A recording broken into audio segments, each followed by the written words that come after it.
मराठा समाजाला ओबीसीतून आरक्षण मिळावं या मागणीवर ठाम असलेले मनोज जरांगे पाटील पुन्हा एकदा उपोषणाला बसलेत। मात्र या उपोषणादरम्यानच मनोज जरांगे यांनी राज्याचे उपमुख्यमंत्री आणि गृहमंत्री देवेंद्र फडणवीस यांच्यावर खळबळजनक आरोप केलेत।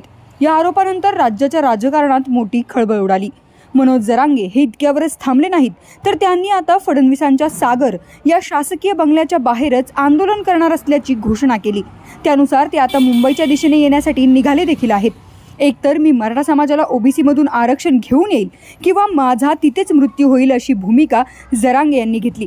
त्यांच्या या भूमिकेनंतर राज्याच्या राजकारणात पुन्हा एकदा आरोप प्रत्यारोपाची राळ उठली आहे।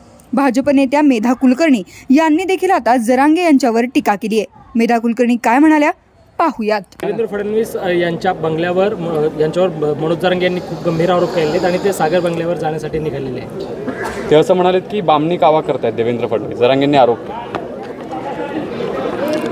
मला असं वाटतं की जरांगे हे कोणाचं गायडेड मिसाईल आहे हे आता याच्यातून सिद्ध होतंय।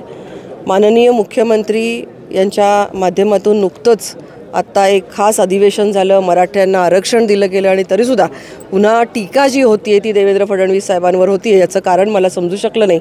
याचं कारण जनतेला समजलेलं आहे आणि हे कोणाचं गायडेड मिसाईल हे आता स्पष्ट झालेलं आहे। मनोज जरांगेंच्या फॉलोअर्सनीच किंवा त्यांच्या टीममध्ये असलेल्या त्यांच्या सहकाऱ्यांनीच त्यांच्यावर टीका केली।